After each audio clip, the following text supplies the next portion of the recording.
नमस्कार मंडळी, तर परत आज मी तुमच्यासाठी एक अशी खास रेसिपी घेऊन आलेली आहे। अतिशय सोप्या पद्धतीने आज आपण ब्रोकली चीज पास्ता करणार आहोत। बनवायला अगदी सोपं आहे आणि हेल्दी, टेस्टी, क्रीमी असा मस्तपैकी हा पास्ता तयार होतो। तर तुम्ही बघू शकता रंग सुद्धा किती सुंदर असा पास्त्याला आलेला आहे। तर असा हा क्रीमी, टेस्टी आणि ग्रीन कलरचा पास्ता अगदी सोप्या पद्धतीने करणार आहोत। त्यापूर्वी जर तुम्ही चॅनलवरती नवीन असाल तर प्लीज चॅनलला लाईक, शेअर आणि सबस्क्राइबर करायला विसरू नका। तर रेसिपीला सुरुवात करू। तर इथे बघा मी ब्रोकली घेतलेली आहे, तर हिला बारीक बारीक तुकडे करून घेणार आहोत। तुम्ही कट करून सुद्धा घेऊ शकता। तर या पद्धतीने आपल्याला हे बारीक बारीक तुकडे करून घ्यायचे आहेत। ब्रोकलीमध्ये खूप सारे असे पोषक गुणधर्म आहेत, तर त्यामुळे ब्रोकलीचे सूप, सॅलड किंवा पराठे या पद्धतीने आपण आहारात त्याचा समावेश करू शकतो। तर याची भाजी सुद्धा खूप छान लागते। तर या पद्धतीने बघा मी आता हे सर्व बारीक कट करून घेत आहे। तर असे तुकडे करून झाल्यानंतर आता आपण याला पाण्यामध्ये उकळून घेणार आहोत। तर इथे मी पाणी उकळण्यासाठी ठेवलेले होतं। तर पाणी छान उकळल्यानंतर यामध्ये एक छोटा कांदा टाकलेला आहे आणि त्यामध्ये स्वच्छ धुवून घेतलेली ब्रोकली टाकलेली आहे।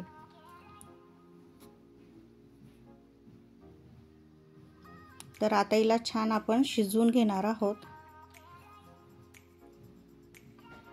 अगदी 5 ते 10 मिनिटांमध्ये ही ब्रोकली छान शिजल्या जाते। तर इथे बघा मस्तपैकी अशी शिजून झालेली आहे। आता हिला मी एका प्लेटमध्ये काढून घेत आहे आणि थंड करून घेणार आहे। तर या पद्धतीने आपण आता ही सर्व एका प्लेटमध्ये काढून घेत आहोत। ब्रोकलीची सुकी भाजी कशी तयार करायची याचा सुद्धा व्हिडिओ चॅनलवरती आहे, ते सुद्धा तुम्ही नक्की बघा। सगळ्यात महत्त्वाचं ही ब्रोकली शिजवताना कुठलाही उग्र वास येत नाही, तसेच चवीलाही खूप चविष्ट लागते। आता इथं सर्व प्लेटमध्ये काढून झालेला आहे। आता मी त्याच पाण्यामध्ये परत 1 ग्लास पाणी टाकणार आहे आणि यामध्येच पास्ता शिजवून घेणार आहोत। आपण तेच पाणी वापरलेलं आहे, कारण त्यामध्ये आपण ब्रोकली शिजवून घेतल्यामुळे त्या पाण्याला एक वेगळाच असा स्वाद आलेला आहे। तर यामध्ये मी 1 चमचा मीठ टाकलेला आहे आणि थोडंसं तेल टाकलेलं आहे। आता या पाण्याला छान उकळी आली की आपण यामध्ये पास्ता टाकणार आहोत। तर तुम्ही कोणत्याही आकाराचा पास्ता घेऊ शकता। तर आता हा पास्ता टाकून छान आपण शिजवून घेणार आहोत। तर पास्ता शिजवताना आपण तेल टाकलेलं आहे, त्यामुळे पास्ता एकमेकाला चिपकत नाही। आता पास्ता शिजेपर्यंत आपण ब्रोकलीची पेस्ट तयार करून घेणार आहोत। तर आपण ब्रोकली ही मिक्सरमध्ये काढून घेतलेली आहे, ती थंड झालेली आहे। तर यामध्ये थोडंसं पाणी टाकणार आहोत आणि मिक्सरला बारीक पेस्ट तयार करून घेणार आहोत।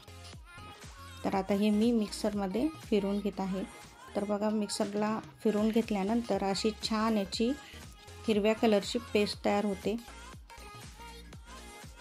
तर आता मी एका वाटीमध्ये ही पेस्ट काढून घेत आहे।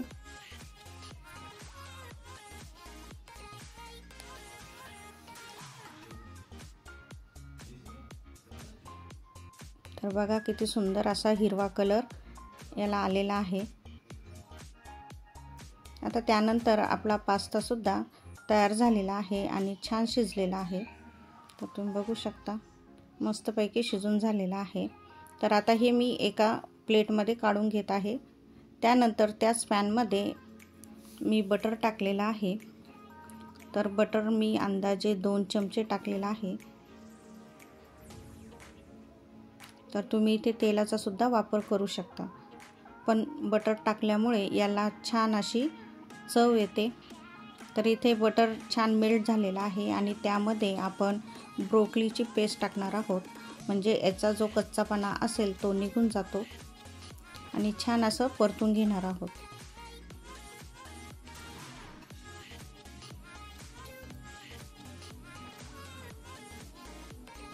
तर तुम्ही बघू शकता मस्तपैकी अशी परतून झालेली आहे किंवा शिजून झालेली आहे। आता यामध्ये मी मिरपूड टाकणार आहे। तर ती मी 1 चमचा घेतलेली आहे आणि त्यानंतर चिली फ्लेक्स घेतलेला आहे। तर आता याच्यामध्ये 1 चमचा मिरपूड टाकलेली आहे। आपले मिरे हे बारीक कुटून घ्यायचे आहेत। त्यानंतर चिली फ्लेक्स टाकलेले आहे। त्यानंतर मी इथे चीज टाकलेला आहे। मस्तपैकी असं भरपूर चीज यामध्ये टाकायचं आहे। तुम्ही क्यूबमध्ये, स्लाइसमध्ये किंवा छोटे छोटे क्यूब्स मिळतात ते सुद्धा तुम्ही यामध्ये टाकू शकता। तर यामध्ये मोझरेला किंवा पिझ्झावरती जे आपण टाकतो किंवा साधं चीजसुद्धा वापरू शकता। तर बघा आता हे चीज छान याच्यामध्ये मिक्स करून घेत आहे। तर किती छान असं हे चीजी आणि क्रीमी झालेलं आहे। त्यानंतर आपण शिजून घेतलेला पास्ता यामध्ये टाकणार आहोत आणि छान मिक्स करून घेणार आहोत। अगदी रेस्टॉरंटमध्ये मिळतो त्याप्रमाणे हा पास्ता लागतो। तर किती सोप्या पद्धतीने आणि कमी साहित्यामध्ये असा घरच्या घरी हा पास्ता आपण तयार करू शकतो। तर असं मस्तपैकी छान मिक्स करून घ्यायचं आहे। त्यानंतर आपण थोडंसं मिक्सरमध्ये पाणी टाकून हे पाणीसुद्धा यामध्ये टाकणार आहोत आणि परत एकदा छान मिक्स करून घ्यायचं आहे। त्यानंतर बघा इथं मी अमूलची फ्रेश क्रीम वापरलेली आहे। जर तुम्हाला आवडत असेल तर तुम्ही टाकू शकता, नाही टाकलं तर हे पूर्णपणे ऑप्शनल आहे। पण आपल्याला क्रीमी टेक्स्चर येण्यासाठी मी इथे फ्रेश क्रीम वापरलेली आहे। त्याचबरोबर तुम्ही घरी दुधावरची काढलेली मलाईसुद्धा यामध्ये टाकू शकता। तर बघा किती सुंदर असा क्रीमी चीजी पास्ता तयार झालेला आहे। तर आता आपण हे एका प्लेटमध्ये काढून घेऊ। तर असा मस्तपैकी प्लेटमध्ये काढून घ्यायचा आहे। त्यावरती परत किसलेलं चीज टाकणार आहोत।